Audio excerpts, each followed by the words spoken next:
Et bonjour à tout le monde, c'est Nicolas, j'espère que vous allez bien pour cette nouvelle vidéo dans un cadre différent puisqu'on est au Japon à Kyoto, le long de la petite, pas petite, grande rivière qui traverse.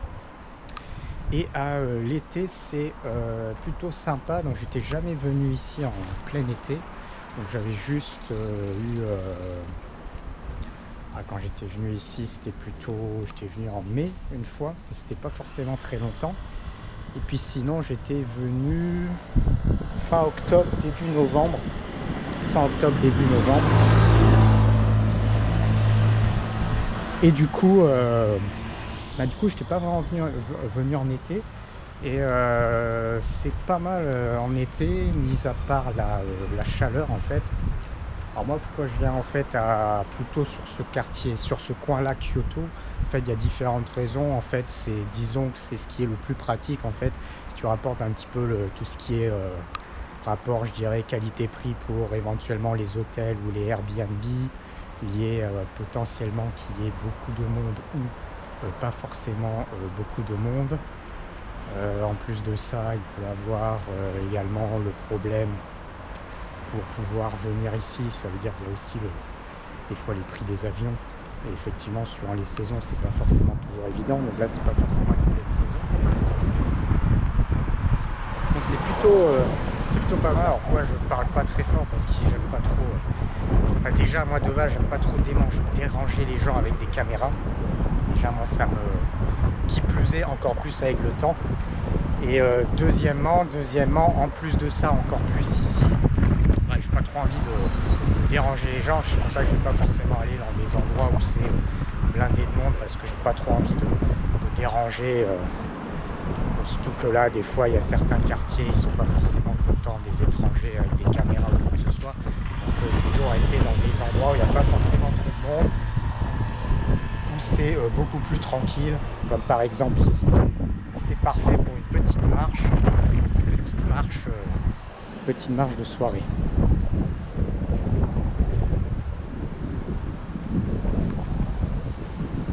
Donc là, c'est effectivement sympa en été. Voilà, il y a des avantages, il y a des inconvénients. Après, comme j'explique toujours, en fait, le Japon, c'est pas un endroit où j'aurais envie d'y vivre. Il y a trop de règles, il y a trop de choses qui sont rébarbatives. Mais voilà, pour faire un trip de temps en temps, c'est toujours très très bien. Ça apporte toujours des choses, c'est toujours sympa, il y a toujours des choses à voir. Il y a toujours tout le système de règles qui est toujours enrichissant à regarder quand on est n'importe quel étranger de n'importe quel pays, parce que ça peut permettre d'apprendre des choses. Après, effectivement, sur du long terme, c'est un petit peu rébarbatif, mais c'est toujours extrêmement intéressant. Moi, par exemple, de pouvoir y aller de temps en temps, c'est vraiment très bien. Et comme j'explique, en fait, pourquoi Kyoto, parce que c'est en fait un endroit où tu peux avoir beaucoup de logements. Alors, en fait, il y a pas mal de villes, les logements, il n'y en a pas beaucoup. Du coup, vu qu'il n'y a pas forcément beaucoup d'hôtels, d'Airbnb, les prix sont beaucoup plus élevés, donc c'est un petit peu plus compliqué. Là, on peut s'en sortir à peu près correctement, hôtel, Airbnb. Après, à peu près je pense, avec 1000 €, on peut se faire des chambres doubles, enfin chambres individuelles avec salle de bain correcte. Avec 1000 € au mois, c'est possible. C'est possible. Donc on est effectivement sur un budget. C'est sûr que si tu compares avec l'Asie du Sud-Est, c'est beaucoup plus cher. Mais si on compare par exemple avec un pays d'Europe de l'Ouest, c'est pas forcément très excessif parce qu'on peut souvent avoir des chambres à peu près aux alentours de 35 € la nuit. Et 35 € la nuit, ça reste correct hein, pour une chambre double, qui plus est au Japon. Donc les prix, si on s'y prend un petit peu à l'avance, c'est pas forcément très excessif.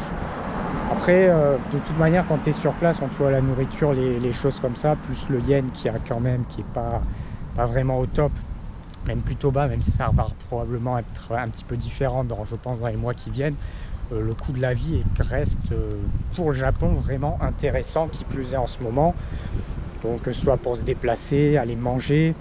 Dire ici au Japon, tu peux quand même aller manger au restaurant 2 fois par jour. Alors pas forcément dans des restos de luxe, mais des petits restaurants type ramen, tonkatsu, des choses comme ça, où c'est des petits espaces c'est pas des gros restos et tu peux manger, tu peux avoir des choses pour à peu près 1000 yens. Et 1000 yens, ça fait à peu près 6 euros, 6,50 € suivant le yen. Des fois, tu peux même trouver des choses un petit peu moins chères.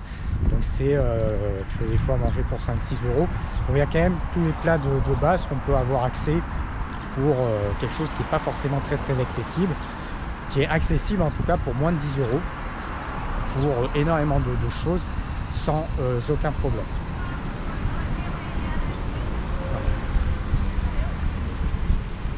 Alors cette rivière elle est assez top. Ça c'est vrai que ça c'est top de pouvoir venir ici. Alors j'avais hésité à revenir un petit peu à Osaka et puis je me suis dit en fait Osaka c'est trop blindé. Et moi j'avais fait une fois un mois à Osaka, effectivement je me souviens c'est trop blindé, c'est vraiment... Osaka c'est quand même la 10e plus grande métropole au monde, Tokyo c'est la numéro 1, Osaka c'est la 10e, donc Osaka juste la ville c'est 3 millions mais avec la métropole qui est totalement gigantesque on est à 20 millions et c'est vrai que c'est une surface de bâti, c'est pas du tout comme ici où tu as train de verre, tu as des parcs, des temples partout, tous les petits ruelles typiques et ça a quand même rien à voir. Alors, regarde le gars qui est calé tranquillement le long de la rivière le soir, place de l'oiseau, c'est sympa. Et du coup en fait je vais simplement revenir ici tranquillement. Est-ce que je vais pouvoir venir ou alors on va peut-être repartir dans cet endroit là. Donc effectivement il y a en fait le seul truc ici qui est un petit peu dommage en été, c'est qu'il fait pas nuit assez jour assez tôt. Ça veut dire qu'en fait en été, là on n'est pas au sommet de l'été, on est en fin d'été, mais en sommet de l'été, voilà, il va faire nuit 19h30 dernier délai, parce qu'il n'y a pas de système de décalage horaire. Le Japon est un petit peu plus au sud également, mais grosso modo sur 19h30 c'est pas mal comparé à l'Asie de façon générale, puisque même en Asie du Sud-Est, le plus tard en général c'est 18h30, même au sommet de l'été. Taïwan, si je me souviens, c'est 19h, et là tu peux aller à 19h30 à peu près. Et c'est vrai que si par exemple tu étais à cet endroit et que tu pouvais être à 21h, 22h avec encore un petit peu de jour, ça serait top, ce n'est pas forcément le cas. Mais ça va, c'est pas trop mal. Moi c'est un petit peu ce qui me dérange en fait quand j'étais venu la dernière fois, c'était fin octobre, début novembre. Et grosso modo, dès 16h, tu perdais vachement en temps. Dès 16h, la nuit commençait à arriver. 17h, c'est quasiment entièrement noir. Et du coup, c'était un petit peu dommage. C'était un petit peu dommage parce que finalement, les après-midi sont assez raccourcis et ainsi de suite. Là, super rivière. Enfin, ça par exemple c'est ce que j'aime comparé à si tu vas à Osaka, c'est pas du tout comparable, mais effectivement Osaka tu as des rivières, tout est goudronné de A à Z et c'est vraiment blindé de monde, alors que là tu as des endroits où effectivement il y a beaucoup de monde, mais c'est vraiment des endroits spécifiques comme la gare, comme le quartier un petit peu branché ou piétonne, et dès que tu sors de ça c'est aéré, il n'y a pas forcément beaucoup de monde dès qu'on sort de ça, et ça c'est vrai que c'est pas mal. Alors, je vais revenir dans cette direction. Autre chose qui est sympa, là quand on est comme ça, par exemple sur la vue sur là la rivière, il y a les montagnes derrière, il n'y a pas l'océan, et voilà. Donc vraiment c'est un bon compromis, moi je trouve ici Kyoto au Japon, pour aspect culturel, aspect tarif, aspect accueil aussi pour les étrangers, vu que c'est quand même un endroit un des plus touristiques au Japon, tu peux quand même t'en sortir même si tu parles pas japonais, tu peux t'en sortir en faisant un petit peu d'anglais, c'est tout à fait possible. Bon, c'est pas forcément évident, mais en faisant un petit peu d'anglais, c'est tout à fait possible. Allez, on va s'arrêter là pour cette petite vidéo.